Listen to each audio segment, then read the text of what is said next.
Today I want to tell you a story that changed my life, and doing so fills me with emotion. My name is Omar Hassan. I'm 23 years old, and I live in Toronto, Canada. But to truly understand who I am, I need to take you back in time, to where it all began. Amman, the capital of Jordan, my hometown. Amman is a vibrant, pulsating city. Its narrow streets are always full of people. The markets overflow with the smell of freshly baked bread, grilled meat and spices that seem to dance in the air. And 5 times a day, the sound of the call to prayer echoes from the mosques and mixes with the daily noise of the city. I grew up there, in a small apartment in a simple neighborhood, where the walls were so thin that you could hear your neighbors coughing or laughing late at night. The constant smell of coffee and dust was part of the air we breathed. In the morning, my mother would already be in the kitchen, and the sound of pots and pans would wake me up. Always the same breakfast: bread, cheese, olives, and strong tea. A simple routine, but full of love. I am an only child, which in practice meant carrying my parents' entire dreams and expectations on my shoulders. My father, Hassan, is a taxi driver, a tough man with a strong voice and eyes that sometimes seemed to weigh on me. He would drive around in the sun all day, come home exhausted, his shirt stained with sweat, and always say the same thing: "Omar, you need to be a better Muslim. Study. Make us proud." He wanted me to be an engineer, have a good job, and show the neighborhood that our family deserved respect. But every word he said was like a stone in my chest. I was terrified of disappointing him. My mother, Ayla, was the opposite. Calm and dedicated, she spent her days praying, cooking, and doing household chores. She would gently wake me up at dawn to pray, always with that sweet voice: "Omar, get up, let's pray together." Sometimes, while she was kneading bread with her hands, she would look at me with concern and ask, "Are you okay, my son?" I would say yes, but it was a lie. Inside, I felt lost. I was afraid to admit that something inside me was breaking. I didn't know if Allah was listening to me anymore, if he still cared about me, or if I believed in him the same way I had before. At the time, I was studying engineering, trying to be the perfect son, the model student, but it was all too much. Anxiety consumed me. I would spend nights awake, my heart racing, staring at the cracked ceiling of my room and praying silently. "Allah, what more do you want from me? I'm trying." But all I got was silence. A silence that made me feel even more alone. At university, I felt out of place. There were classmates who didn't care about faith. They skipped prayers, hung out in cafes, smoked hookah, and made fun of girls. And there were those who were extremely religious, who would judge me even if I missed the prayer time. One day, I completely forgot it was Ramadan because of a tasting and ate something in the courtyard. Khalid, a classmate, looked at me with contempt and said, "You're going to have to explain yourself to Allah." That hurt me. I was mortified. From that moment on, I started to distance myself from people. I hid. I was even afraid of being seen. My only respite was my best friend Yusuf. He was 24, a business student, and a typical guy who took everything in stride. We used to sit on the steps of the engineering building, sharing a bottle of soda. He would try to distract me with jokes and say, "Relax, Omar. Allah won't send you to hell just because you missed a prayer." I would smile, but deep down it didn't help. Because I didn't just want to avoid hell, I wanted to feel peace. I wanted to truly believe. I wanted to feel close to God. But I didn't know how to do that anymore. Sometimes Yusuf would insist that we sneak out to the market. We would buy some cheap falafel sandwiches and sit in a corner watching the street vendors haggling with customers as if they were in a theater, shouting, laughing, and making exaggerated gestures. In those moments, it was as if I could breathe a little easier, as if the world felt lighter if only for a moment. But the relief never lasted. Soon the weight would return, settle on my shoulders, on my chest, and I would feel it all over again. I remember one day in particular. I was in a structural design class, trying to concentrate, but my mind was elsewhere. The teacher was talking and writing on the board, but I couldn't see it. All I could think about was my father's tired face, my mother's worried gaze, my grades, my prayers, the doubt that was eating away at me inside. That's when she noticed. Mayam was in my class. She was 21 years old, quiet, always walked alone, and wore a discreet necklace with a cross. She was Christian, something unusual in Jordan, and because of that, many students whispered behind her back. I never heard her raise her voice, but that day after class, she came up to me with a slight smile and said softly, "Omar, you look burdened. God sees your heart." This took me by surprise. In my faith, everything had always been about doing the right thing, praying at the right times, fasting, following the rules. No one talked much about the heart. I quickly thanked her, somewhat at a loss for words, and left. But her words stayed with me, like a seed planted in soil I didn't even know existed within me.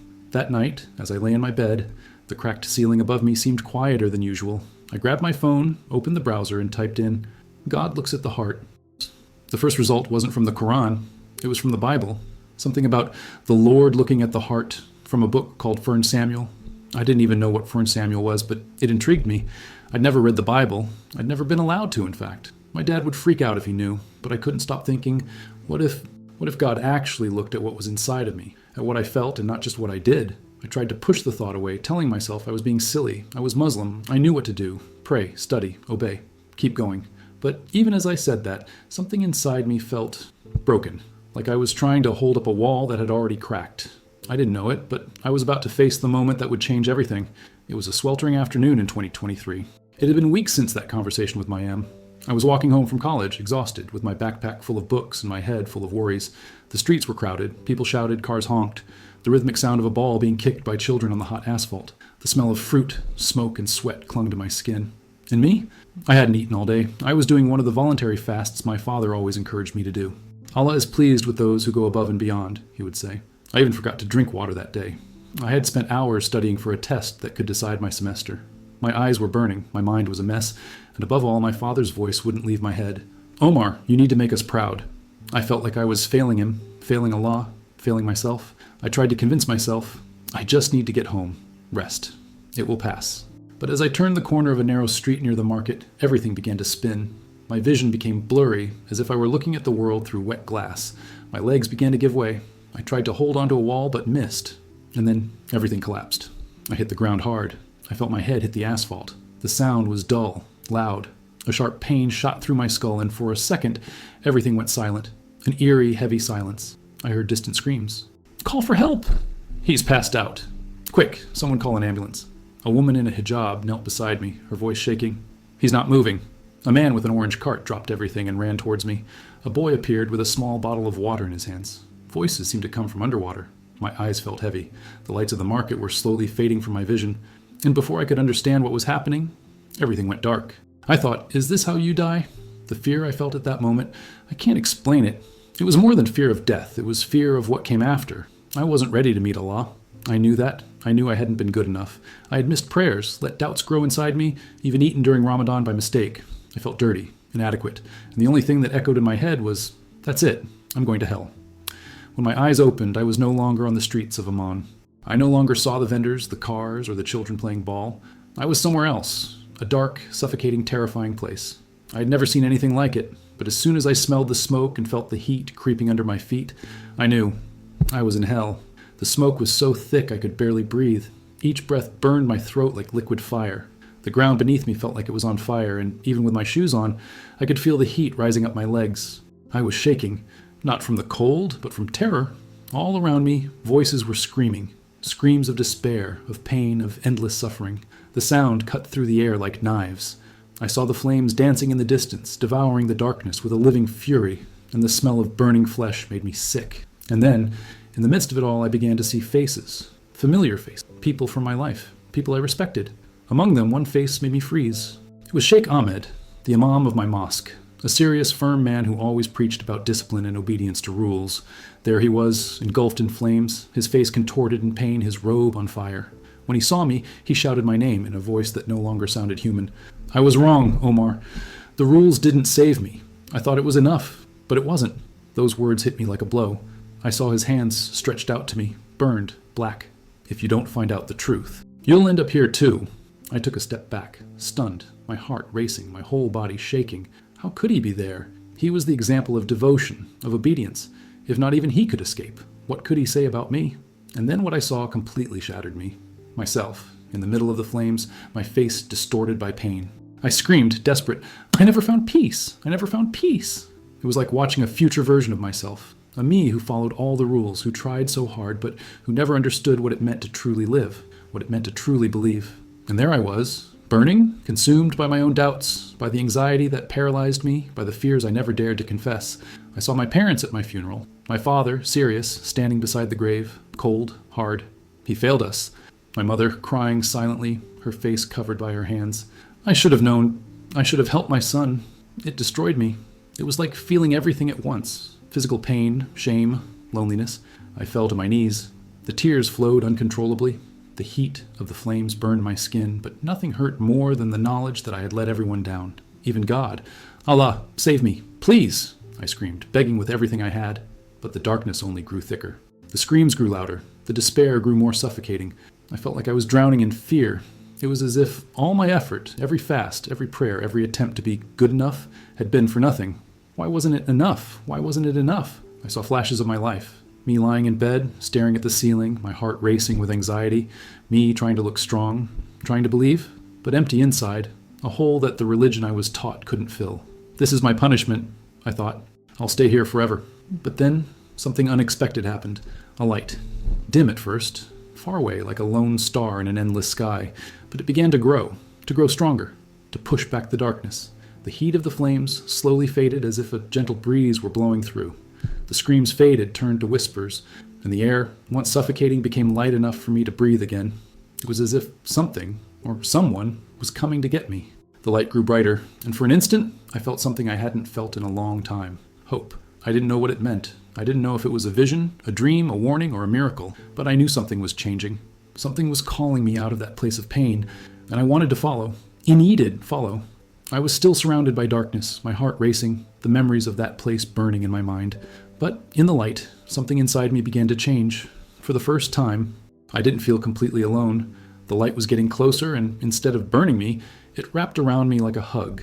It was warm, yes, but in a calming way, as if to say, "You're safe now." For the first time since I'd fallen into that dark place, my heart began to slow down. It was like someone was there with me, watching over me, even when I thought I was completely alone. It was then that I saw him. In the midst of that light stood a man. He shone, not like a lamp, but like the sun reflecting off water. His clothes were white as freshly fallen snow, and his face was peace. Pure, complete, indescribable. I'd never seen it before, but somehow I knew who it was. Jesus. And my heart was in conflict at that moment. But I am Muslim, I thought. This doesn't make sense. I should see Allah, not Jesus. I felt small, confused, like I had done something wrong just by being there with him. But then he spoke. His voice was soft as a breeze, but at the same time powerful, like a storm that calms with a single word. "Omar," he said, looking straight into my eyes, "I am the way, the truth, and the life. No one comes to the Father except through me." Those words hit me hard, not just in my ears, but deep inside me, in the most hidden place where I kept all my doubts, my fears, my pain. And in that moment, looking at him, I knew he saw me, truly. He saw everything I was, even the parts I hid even from myself, and still, he loved me. Jesus stepped forward, and that's when I saw his hands. There were scars on them, like old holes marked by pain, and then he showed me the side of his body where a spear had pierced him. "I died for you, Omar," he said, "to give you peace and eternal life." I broke down. The tears came like a flood streaming down my face uncontrollably. It wasn't fear this time, it was love. A love so big, so present, so real that it went through me completely. I had never felt anything like this. No prayer I had ever made me feel like this. No fasting, no rules, no effort. It was as if Jesus was holding me from the inside. He took my hand and hell disappeared. Suddenly, we were in a garden. The grass was green and soft beneath my feet, as if I were walking on clouds. A clear stream ran beside it, its water sparkling in the sunlight. Colorful flowers bloomed everywhere, spreading the sweet scent of jasmine. And the birds, they sang such beautiful songs that I wanted to stay there, listening forever. The light still surrounded us, golden and soft. I felt at peace, real peace. Like nothing, absolutely nothing, could ever hurt me again. Jesus walked beside me, and far away I saw a city. It shone like gold, with gates that sparkled like precious stones. He pointed to it and said, "This is paradise, Omar. A place without fear, without pain, only joy." I saw people there walking with smiles on their faces, laughing, with their eyes full of peace, and then I saw someone I recognized. My grandfather. He died when I was a child. He always told me old stories, gave me sweets on the sly, made me laugh. I always thought he was a good Muslim. But Jesus looked at me and said, "He found me before he died. He believed in me in secret. Now he is with me forever." My grandfather looked at me, smiling with a joy I had never seen before. He waved at me, and my heart nearly burst. Part of me was so happy, but another part was confused. How could this be true? How could he, a man who had lived as a Muslim, be there with Jesus? Then Jesus showed me something else, something that hurt deeply. He said, "Omar, look at your life." And I saw it all. Every prayer I said, kneeling on the mat, with my forehead touching the floor. Every time I fasted in Ramadan, even when I was tired, even when I was hungry, trying to show that I was devout. All of this flashed before me. "Now take a closer look," he said. I saw my own face during these prayers. It was empty, as if the words were nothing more than memorized repetitions. I saw fasting as an obligation, not a moment of connection with God. I saw how much I tried, how much I struggled, how much I sacrificed. And yet, deep down, I always felt distant, anxious, lost. I remembered the nights I would lie down and ask, "Allah, do you see me? Are you pleased with me?" But the answer was always silence. Then Jesus said, with compassion in his eyes, "Omar, your works cannot save you. They will never bridge the gap between you and God. Only my grace can. I am the only way to true peace." And in that moment, I saw clearly. My old faith left me exhausted. I was trying to please a God who always seemed distant, always demanding more. The rules, the rituals, it all felt like a chain that held me back. I followed the orders, but I felt no love, no freedom, only fear. But there, in that garden with Jesus before me, I felt the opposite of all that. Peace, love, rest. Jesus showed me his crucifixion, not as a distant image, but as something real, close, lived. I saw the blood dripping, the pierced hands, the body hanging between heaven and earth, and I understood this was for me. Every drop, every pain, every breath he took on that cross was to pay for my sins, for all the times I had tried to be enough and failed, for every empty prayer, for every moment of doubt, for every fear I held in my chest. He bore it all, and yet he loved me, so deeply that I could barely breathe with emotion. I felt ashamed. Who was I to deserve this? But at the same time, I felt something I had never felt before. I was seen. I was chosen. I was loved. And Jesus showed me two paths, two possible futures. And that's what turned my soul inside out. In the first, I continued as I always had, trying to follow Islam, striving to earn my place in paradise. I saw my life passing me by quickly. I was getting older. My face was getting more and more tired. My heart was getting heavier. My anxiety was growing. Doubts were eating away at me from the inside, like acid corroding my faith. I saw myself falling apart again, and this time I didn't come back. I fell, straight back into that hell. The same flames, the same despair, the same cutting loneliness. I watched my funeral, my body buried in the same simple neighborhood where I grew up. My father stood over the grave, his face hard and tearless. He whispered, he wasn't good enough. He failed us. My mother, broken, sobbed with her hands covering her face. I should have seen. I should have helped him. My heart shattered. Even dead, even at the end, I was still a burden, a disappointment. I never found peace. Not here, not there. But then Jesus showed me something different. In the second future, I followed him. And everything was new. I saw my face, and it was different. Without anguish, without fear. Smiling. I saw myself sitting in silence, reading the Bible. Not out of obligation, but because my heart wanted to. I saw myself helping my parents with love and patience, sitting with them at our small table talking about Jesus. And something that seemed impossible happened. My father's face changed. The hardness melted away. My mother's eyes, once lined with worry, now shone with hope. I found myself walking around the campus, talking to other students about the peace I had found. They listened. Some cried, others smiled. Many prayed with tears in their eyes, not memorized words, but sincere prayers. I saw a crowd, Muslims, Christians, people of all kinds, and I was telling my story, and Jesus was transforming lives one by one. He looked into my eyes and said with love that seemed to have no end, "This is the life I want for you, Omar. I love your family. I love your city. And I want you to come back and share my truth." I fell to my knees, tears streaming down my face, choking with emotion. "But how, Jesus?" I said. "I'm a Muslim. My family, my community, they're going to hate me. They're going to call me a traitor." Jesus reached down and put his hand on my shoulder, and in that touch I felt something I had never felt before. Courage. It was like a fire in my chest. Not a fire that destroys, but one that ignites, that awakens. He said, "It won't be easy, Omar.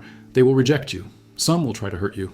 But I will be with you, always, and I will give you the peace you seek." And then he told me something that was forever engraved in my soul.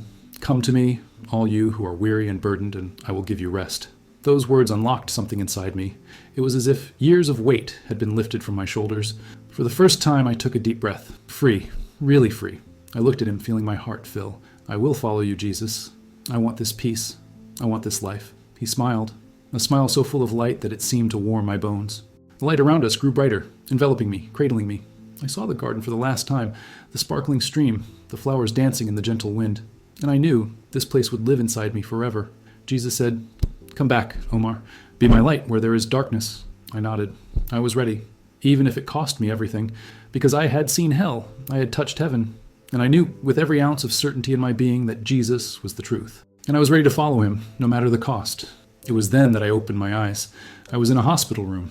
Machines were beeping softly around me. The white light from the ceiling blinded me for a moment. My head was pounding. My body felt like it was made of lead. I felt like I had been asleep for an eternity. And there, sitting beside the bed, was my mother, Isla. Her face was pale, her eyes red and streaked with tears. She was squeezing my hand so tightly it almost hurt. When she saw me wake up, she choked on a sob. "Omar, you're awake, thank God." She began to cry again, but it wasn't tears of fear. It was tears of relief. She leaned over and kissed my forehead, her hands shaking. I tried to sit up, but the world spun and I had to lie down again. "What happened, Mom?" I asked, still weak with a dry throat. She dried her eyes with the corner of her handkerchief and said in a choked voice, "You fell in the street, Omar. You hit your head. There was blood everywhere. A bunch of people rushed to help you. They took you to the hospital. You were unconscious for hours. The doctor said you might not wake up, but you woke up. It's a miracle. A miracle." She squeezed my hand again. And for the first time, even in that pain, in that tiredness, I felt peace. True peace. I looked at her, my heart racing as if it was going to jump out of my chest, and said, "Jesus saved me, Mommy." She froze. She stood completely still, as if time had stopped. Her eyes were wide with shock and confusion, her hand still holding mine, squeezing so tightly that I could barely feel my fingers. "What do you mean, Omar?" she asked in a shaky voice. "You were calling out to Allah when you fell. I heard people say you were whispering his name." I took a deep breath, my throat feeling dry as sand. Even so, I began to tell him. Everything. I told how I saw hell, how I felt anxiety devour me from within like fire. I told about Sheikh Ahmed, the Imam who's always preached blind obedience, shouting through the flames that the rules did not save him. I told him how Jesus came to me, how he showed me his scars, how he took me to heaven and showed me my grandfather, that gentleman from my childhood, and how he had secretly believed in Jesus. I told her how I saw two futures, one where I remained a Muslim and ended up in torment, and another where I followed Jesus and found peace. I told her, my voice shaking but with conviction, "Jesus told me he is the only way, Mom. He told me to share his truth." My mother listened to me in silence. Her face was a painful mix of fear and curiosity. She glanced at the door several times as if she was afraid someone was listening. When I finished, she whispered, "Omar, be careful. Your father won't understand this. He'll be very angry. And the people at the mosque, they'll call you an apostate. Do you know what that means here?" I nodded, my heart tightening as if an old weight had returned. But even with the fear, something inside me was different now. There was a deep, quiet, steady peace. I knew Jesus was with me. "I know, Mom," said tenderly, "but I can't keep it to myself. It's the truth." It was at that moment that the door opened. My father, Hassan, came into the room. His expression was tense. He had been talking to the doctor in the hallway, but he had heard the last part of what I said. His face turned red in an instant. His eyes narrowed, dark as a storm. "What nonsense is this, Omar?" he shouted so loudly that the nurse in the hallway looked into the room in alarm. "Jesus? Apostate? What are you saying?" I tried to explain. I tried to stay calm even though my hands were shaking. "Daddy, I have seen hell. I have seen myself there. Jesus came to me. He showed me the truth. He is the only way to peace." My father exploded. He slammed his hand on the wall so hard it made me jump in fright. "You're just sick, that's all," he shouted. "You hit your head, and now you're talking nonsense. You're a Muslim, Omar. We raised you to follow Islam. Stop this talk or you'll bring shame to our family." My mother started crying, covering her face with her hands, begging us to stop. "Please, Hassan," she cried. "He just woke up. Let him rest." But my father looked at me with cold eyes, as if he no longer recognized me. He pointed his finger, his voice low but full of threat. "You better forget this nonsense, Omar. I won't let you ruin us." And then he left, furious, slamming the door behind him, leaving a painful silence in the room. My mother stood there with me, wiping away her tears without saying a word, but I saw something in her eyes that I hadn't expected: sadness and doubt. A few days later, I was discharged. I left the hospital with my body still weak and my head heavy, but something inside me was stronger than ever. I returned to our small apartment in Amman, but nothing was the same. The walls seemed narrower, the air denser, the silence more charged. I started reading the Bible on my cell phone, in secret. At night, I would lock my bedroom door, sit on my bed, and read the Gospels quietly, words that filled me like never before. Jesus healing the sick, forgiving sinners, touching those no one else would touch, dying for me, resurrecting, promising eternal life. Each verse was like water in the desert. I whispered prayers to Jesus, asking for strength, asking for courage, and I felt him, always there, a friend, a savior, a presence that never left me. But I knew I had to be careful. My father watched me. He noticed every little gesture. I stopped going to the mosque. I said I was tired, that I needed to study. But he didn't believe me. "Omar, what's wrong with you?" he asked, his eyes hard. "You used to pray with us. Go to the mosque with me now. You are always in your room." I stared at the floor, my hands sweating, my heart beating like a drum. "I'm busy, Daddy," he murmured. But he didn't believe it. His eyes pierced me. My mother noticed it too. But she didn't say much. She just watched me with worried eyes as I cooked, sewed, kept the house running. She was scared, for me, for herself, for all of us. And I prayed. I prayed for her. I prayed for him. I prayed for the courage to be a light, even in the darkness of my own home. "Canada," he said, his voice cold as steel. "Do you want to leave now? Run away to a country of infidels? To live your lie?" The hope that still vibrated in my chest wavered. For a moment, everything was silent. I could hear the sound of my mother's knife against the cutting board cease. My father slowly rose from his chair. His eyes showed no surprise, only disappointment. "Of course you got a scholarship," he said bitterly. "Now you think you can get rid of everything. Our values, our faith, your responsibility. It's not that, Dad, I said, trying to keep my voice steady, but it was shaking. It's an opportunity. I want to study, and I want to follow Jesus freely without hiding who I am. He took a step toward me, and for a moment I thought he was going to hit me. But he didn't. He just stood there looking at me like I was a stranger in his house. "You are not my son anymore," he said in a low voice. "You are dead to me." My mother dropped the knife. She turned around, her eyes wide and her mouth open. "Hassan, no," she whispered. "He is our son. Our son." But he didn't answer. He simply walked out of the kitchen. He didn't scream, didn't argue. He just left. And he never spoke to me the same way again. I stood there, feeling as if the ground had disappeared beneath my feet. The pain of being rejected by one's own father burned hotter than any flames of hell I had seen in that vision. My mother hugged me. She didn't say anything. She just held me as if she was afraid I would evaporate completely. That night I looked at the sky from my bedroom window. The city of Amman was quiet. The lights of distant apartments flickered like tired stars. And I spoke to Jesus, not out loud, but with the heart. "Lord, I have nothing else here. Only you? I choose you. I still choose you, even if it costs me everything." The next day, I started preparing for the move. I sold some things secretly, used old savings that my grandmother had given me, and with Miriam's help, I started to do the scholarship procedures. She was like a sister at that time. She took me secretly to a small meeting of Christians in a discreet house, where, for the first time, I sang praises to Jesus freely, although in a whisper. There, a local pastor prayed for me. "Omar," he said in a firm, gentle voice, "your life is a testimony. What you saw, what you lived, it was not in vain. Jesus called you to something greater. It is not an escape. It is a mission." That night I decided, yes, I would go to Canada, but not to escape. I would go to grow, to learn, to stand firm in my faith, and one day return, not like the rejected son, but as the light that Jesus called me to be. When I told my parents about the scholarship to study in Canada, their reaction was immediate and intense. My father, with a stern face and a firm voice, said, "No, Omar, you're not going. You'll lose your faith there. You'll turn away from us, from our religion." His voice shook with anger, and my mother, her hands shaking, held the knife she used to cut vegetables, her eyes brimming with tears. "Please, don't go," she begged. "You're already changing so much. We can't lose you." I tried to explain, my voice breaking. "Daddy, Mommy, I just want to go to school, follow my faith, be who I am. Jesus is with me. I know I'll be okay." But my father stood up, his chair scraping against the floor, and said, "If you go, you're not my son anymore. You're dead to us." His words cut me like a knife, and I felt tears sting my eyes. Things got even worse after that. My father went to the mosque that night, and when he came back, he was even angrier. "People are talking, Omar. They say you are turning away from Islam, that you are an apostate. The leaders of the mosque have heard about this. They are watching you now. They say you are a disgrace, that we have failed as parents." A shiver ran down my spine. In Jordan, being called an apostate was dangerous. People could hurt you. The authorities could get involved, and your family could be shamed. I saw the leaders of the mosque the next day when I passed by. They were standing outside, staring at me, whispering to each other. One of them, an older man with a long beard, pointed at me and said something to the others, his face serious. I kept my head down, my heart racing, and ran. But I knew I wasn't safe anymore. I went back to my room, my hands shaking, and prayed to Jesus. "Please, Jesus, help me," I whispered. "I want to go to Canada. I want to follow you. Give me the strength to do this." I felt his peace again, like a warm hand on my shoulder. And I knew I had to fight for this chance, no matter what the cost. I couldn't stay in Amman, not with the mosque leaders watching, not with my father's anger growing. I had to go to Canada, even if it meant losing my family. I had to trust Jesus, just as he asked me to. After I got the scholarship to study in Canada, my parents were completely against it. My father, Hassan, gave me an ultimatum.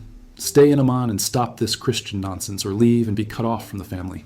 He said, "If you go, you will no longer be my son. You will be dead to us." His words felt like a knife to my heart, cutting deeper every time I thought about them. My mother, Ayla, cried, begging me to stay. "Omar, please don't go," she said, her voice breaking.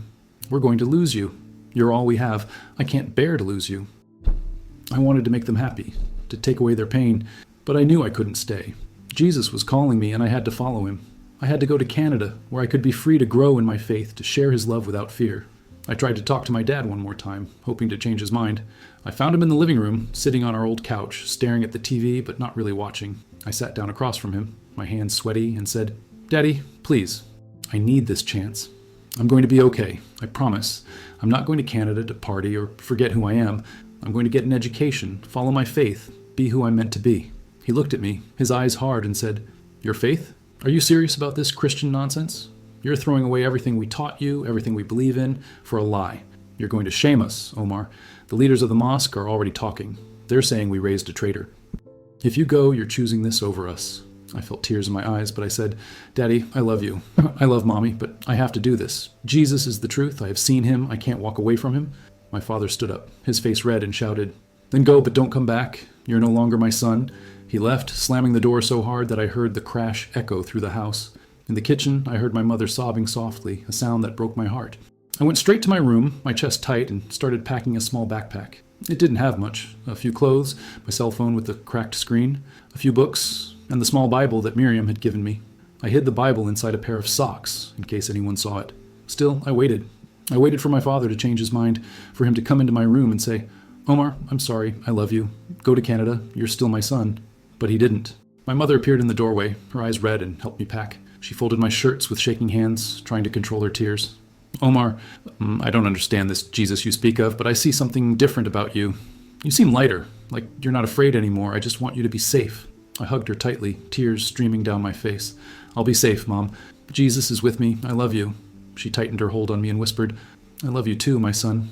The day I left for the airport, I stood outside our apartment, backpack over my shoulder, waiting for them to come and say goodbye. I stared at the door, expecting them to appear at any moment, but they didn't.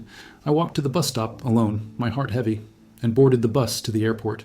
Inside, the chaos was almost palpable. Families hugging, children crying, people running with suitcases in their hands. I checked in with shaking hands, looking around hoping to see their faces in the crowd. I wanted to see my father stiffen and my mother whisper, We're proud of you. But they didn't come. I felt so alone, standing there in that crowded airport watching other families say goodbye. I whispered a prayer to Jesus. Please help me. Give me strength. I felt his peace again, like a warm hand resting on my heart, and I knew I had to go. I got on the plane, my eyes wet with tears, leaving everything behind. When I arrived in Toronto, everything seemed like a new world. Different, strange. The cold air bit my skin, and the wide streets lined with tall buildings glistened in the sun. The English was spoken so quickly that I could barely understand it. I was a stranger in a strange place. I took a taxi to the university campus, a huge place with green lawns, red brick buildings, and students everywhere. Some were rushing to classes, others laughing with their friends. I found my dorm room, a small space with a bed, a desk, and a window that looked out onto campus. I sat on the bed, my backpack on the floor, feeling a mix of fear and freedom. For the first time, I no longer had to hide. I could follow Jesus without fear of my father's anger or threats from the mosque leaders. I started reading the Bible every day, sitting at my desk with the door locked just in case. I read about Jesus' love, his promises, his teachings, and I felt such a strong connection to him. I discovered Christian channels on YouTube, sermons from pastors, testimonies from people who had similar stories to mine, and worship songs that made me cry with gratitude. I would watch them late at night, with headphones on, with tears in my eyes, feeling a deep peace that only Jesus can give. One night, I saw a video of a man who had also been Muslim. He talked about how Jesus appeared to him in a dream, how he left Islam and found peace. It felt like he was telling my story, and that filled me with hope. I began to pray more, asking Jesus to show me how to share his love, how to do his will. That's how I found a group of Christian students at the university, something I never imagined I would do when I was in Jordan. I found a flyer on a bulletin board and went to their meeting one night, my heart racing. They were in a small room, chairs in a circle, a table with coffee and cookies, and a human warmth that made me feel for the first time that I was not alone. When I walked into the room, a girl with a bright smile came up to me and said, "Hi, welcome, I'm Sarah." I sat down, my heart pounding with nerves. When it was my turn to introduce myself, I took a deep breath and said, "I'm Omar, I'm from Jordan. I used to be a Muslim, but Jesus called me." I began to tell my story, the breakdown I had, the vision of hell, how Jesus showed me heaven and called me to share his truth. As I spoke, some of the people began to cry and others nodded, touched by my story. Sarah looked at me fondly and said, "Omar, that's amazing. You're our brother now." Michael, the guy who led the group, put his hand on my shoulder and prayed for me. In that moment, I felt loved and accepted in a way I had never felt before. They became my new family, people who understood my faith, who prayed with me, who helped me grow. We met every week, singing, reading the Bible, sharing our stories. With each meeting, I felt stronger, as if I was finally ready to do what Jesus asked me to do. Jesus told me to share his truth, and I knew I needed to start there in Canada. At university, I saw many Muslim students who were just like me, trying to be good enough, but with a huge void inside. I wanted them to know the peace I had found. I started talking to some of them, like Ali and Muhammad, guys I'd seen in my engineering classes. I was scared at first, but I'd invite them to join me for coffee on campus, where the smell of espresso was always in the air. I would say, "Can I tell you something?" And I would start telling my story about the vision of hell, how Jesus saved me, how I found peace. They listened, eyes wide, and asked questions. "But what about Islam? What about the Quran?" I responded with what Jesus showed me. My prayers to Allah never brought me peace. Jesus' love did. So I started having little Bible study groups in my dorm room. Just me, Ali, Muhammad, and a few others. At first, they were scared. They said, "Omar, this is dangerous. What if someone finds out?" But I prayed with them, read the Bible, and slowly they began to open up. Ali was the first to give his life to Jesus. One night, after reading about Jesus forgiving the woman caught in sin, Ali began to cry. He said to me, "Omar, I want this. I feel that emptiness you felt. I want Jesus." We prayed together, and I saw peace fill her face. Some students were shocked, some looked at me suspiciously, some were angry. But I stood firm because I knew I was on the right path. Then one day in math class, Khaled, a classmate, stopped me. He looked at me seriously and said, "You are spreading hate. Telling people to leave Islam is wrong." My voice shook as I replied, "I'm not spreading hate. I'm just sharing the truth. Jesus saved me. I want others to know him too." Khaled leaned closer, lowering his voice. "You're stirring up a dangerous fire. If you continue, you could lose your scholarship." I felt enormous fear. I had worked so hard to get there, and now I could lose everything. But I remembered the words of Jesus, "I will be with you." I prayed that night for strength and decided to continue, even at risk. A few days later, my phone rang. It was Yusuf, my cousin. His voice was heavy. "Omar, I'm in the hospital. There's something serious in my heart. The doctors say it's serious. He's asking for you, but he's still very angry. He keeps saying that you've brought shame to the family and that's the cause of his illness." Yusuf paused, then added, "What about the mosque leaders? They are spreading lies about you. They're saying you've turned your back on Islam, that you're a disgrace to your family." Yusuf's voice shook as he told me, "They're spreading it all over the neighborhood, making sure people hate you and your parents too. It's bad, Omar." My heart sank, and even my sandwich fell to the floor forgotten. I wanted to turn back, to run to my father, to tell him I loved him, to beg his forgiveness. But I knew it wasn't safe, not with the mosque leaders stirring up trouble behind me. I felt torn. On one side, my new life in Canada, where I could freely follow Jesus. On the other, my old life in Jordan, where my parents suffered because of me. I whispered a prayer, so quietly that only Jesus could hear. "Jesus, please help my father, help my parents find you, show me the way." I needed to keep going, keep sharing the love of Jesus, trusting that he would touch my family's hearts in his own time. That night, I was in my simple dorm room in Toronto. Sitting at my desk, my laptop open in front of me, the silence of the campus outside was broken only by the distant laughter of a few students. My room was modest, a bed with a blue blanket, a table full of books, empty coffee cups, and a small cross hanging on the wall, a gift from my Christian group. My Bible lay open beside me, its yellowed pages showing how much I had read. I thought a lot about my father, his illness, the leader of the mosque, and the Muslim students I was talking to. I felt an urgent need to share my story with the world, to tell people about the peace I had found in Jesus. I wanted to reach others who felt the same emptiness I had felt before. So I decided to record a video, something simple, to post online, and maybe someone somewhere would hear it. I had never done this before, and I was nervous, but I felt Jesus telling me to go for it. I turned on the laptop's camera, adjusted the light so that my face wasn't in shadows, took a deep breath, and started speaking. My voice a little shaky at first. "My name is Omar Hassan. I'm 23 years old, and I'm from Amman, Jordan. I used to be a Muslim, raised to pray 5 times a day, fast during Ramadan, follow all the rules of Islam. I tried so hard to be a good Muslim, to make Allah happy, to make my parents proud. But inside I was always empty, always afraid that I wasn't good enough." I paused for a moment, swallowed hard, and continued. "I had anxiety. I worried too much about my grades, about my faith, about everything. Lying in bed at night, my heart racing, I would ask Allah if he saw me, if he cared. But I never felt an answer, just silence. My throat tightened, but I forced my voice to continue. Then one day I passed out on the street. I was fasting, stressed about an exam, and the heat got to me. I hit my head and was out for a few minutes. In that moment, I saw hell. I saw myself burning there, consumed by anxiety, never finding peace. I swallowed back another tear, but my gaze remained steady. I saw an Imam from my mosque, Brother Ahmed, shouting that the rules did not save anyone. He told me that I would end up there too if I did not find the truth. My voice wavered, but I continued, stronger now. I was terrified. I thought I would be stuck there forever. I felt like I had failed my parents. I had failed Allah. I had failed myself. I leaned closer to the camera, my heart bursting with emotion. But then Jesus appeared to me, a light so bright it drove out all darkness. He showed me his scarred hands, the scars from his nails, the spear at his side, and he said, "I died for you, Omar, to give you peace and eternal life." A deep emotion took hold of me as I spoke. He took me to heaven, a beautiful place with gardens, streams, a golden city. I saw my grandfather there, a man I thought was a good Muslim but who secretly believed in Jesus. My face softened, my eyes shone as I revealed what Jesus taught me. Jesus showed me that my Islamic faith could not save me, that all my prayers, fasts, and rules were empty because they did not fill the void that only God can fill. My voice lowered, full of conviction. He said, Your works cannot save you. Only my grace can. I am the only way to true peace. I stood there, close to the camera, feeling my heart beat strongly, full of hope and faith. Jesus showed me two futures. In one, I continued following Islam and ended up back in hell, my soul in torment, my parents grieving at my funeral, telling me I had failed them. In the other, I followed Jesus and found peace. I saw myself smiling, free from anxiety, helping my parents, sharing the love of Jesus with others.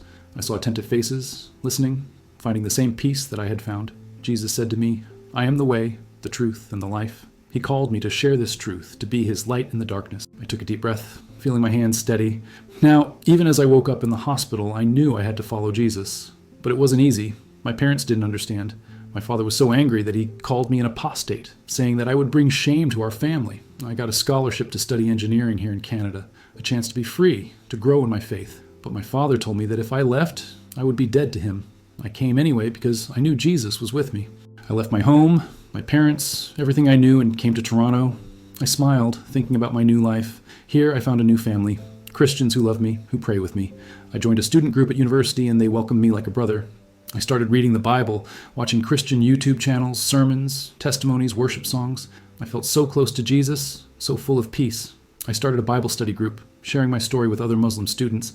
I told them how Jesus saved me, how he gave me peace, and some listened. Some even gave their lives to Jesus, like my friend Ali. He told me, Omar, I feel at peace for the first time. I cried with him, so happy to see Jesus working through me. My voice turned serious, my eyes filling with tears. But it's not all easy. Some Muslim students found out and became angry. They reported me to the university, saying, he is spreading hate, trying to convert people.